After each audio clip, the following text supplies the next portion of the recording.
of the NFL and their new jerseys. Look at this rookie camp. And yes, we did set it up like actual campsites. You see the Packers there, the Seahawks, the Cowboys, so many teams, the Eagles as well, who have begun their rookie camps. We're going to check in on all of them, get the latest from there as we welcome you into NFL Live.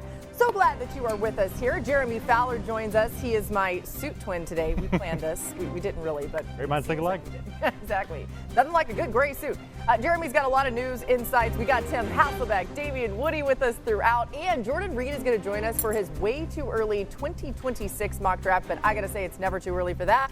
Let's begin, though, in Green Bay. We're going to hear from rookie wideout Matthew Golden. Here's what he told Jordan Love when he reached out. He texted me literally right after I got drafted, told me it's time to go to work, congratulated me, and just told me, well, it's time to work, come here and work. What did you have to say to him? What did you have to say to him? Oh, I'm ready. Yeah, I'm ready. I've been waiting for this moment my whole life. And, to be here, like I said, I'm going to be present, but, I'm going to let my presence be known. I'm going to come in here and compete. He's so much fun. He was great in front of that home crowd at the draft in Green Bay as we welcome in Rob Demovsky, of course, our Packers reporter who was there today. Rob, how do the Packers plan to use Golden? Laura, I'm sure you remember Matt LaFleur saying right after they picked Golden that he FaceTimed Jordan Love, and Jordan Love joked that I've got to get that arm loosened up to throw those deep balls to Golden's 4.29 second speed. But in all seriousness, what the Packers love about Golden is his versatility. They think he's more than just a deep threat receiver. Now, I asked LaFleur today, as rookie minicamp started, if he's already started to put things into the offense for Golden, and he said while he hasn't done that, he did during the evaluation process tell general manager Brian Gutekunst, this is how I envision using him. Obviously, Gutekunst must have liked what he heard because he went ahead and drafted him. But LaFleur said one other thing. He goes, I know that there's going to be something positive that pops up that we're going to see that we didn't see on tape that we'll be able to use with Golden. And he's going to start that process here at rookie minicamp when they hit the practice field tomorrow. Now, one note, Laura, about a veteran, the ongoing saga between the Packers and Jaire Alexander. They're all pro cornerback. Is he going to play here? Is he going to get cut? Is he going to get traded? LaFleur did say that Alexander was not here this week for the voluntary in-person team activities. That's interesting to note because Alexander did take part last week when they did things virtually. They kept the players away because of all the stuff around here with the draft and logistically. So Alexander was part of the virtual stuff but was not here in person this week. Yeah, really interesting to keep an eye on. Jeremy Fowler has an update on that in just a bit. And I must say, Rob, Lambeau's looking gorgeous today, okay, as you well know. All right, the Packers have done their best to put solid pass catchers around Jordan Love over the last 4 drafts. They've taken 7 pass catchers in the first 3 rounds, 5 wide receivers and 2 tight ends. However, Matthew Golden is the first receiver they've drafted in the first round since 2002, and it's the first time they've taken 2 wide receivers in the first 3 rounds in the common draft era. Somebody's going to say, Aaron Rodgers, saying, where was that when I was here? Anyway, Tim, a lot of receivers for Jordan Love. What do you think, though, specifically about the addition of Matthew Golden? I think it's great, because he's super talented. I mean, just watch it, even the highlights that we were playing there. You see his speed, and I do think he's, more versatile, as Rob Demovsky was, kind of referring in terms of the optimism, in Green Bay of what type of player he can be.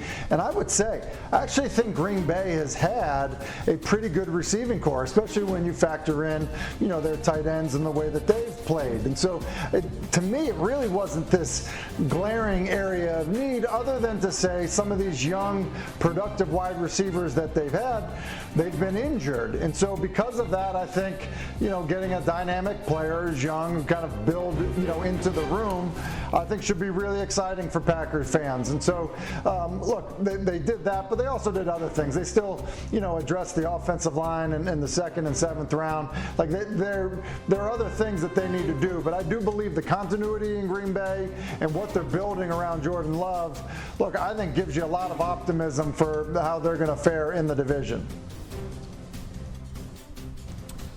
Yeah, listen, Tim brings up a lot of good points. That receiving core is going to be one of the best, one of the more young and dynamic receiving cores in the league. I think defensively, they've continued to add pieces there, and I think that defense needs to continue to elevate. But ultimately, this falls on Jordan Love.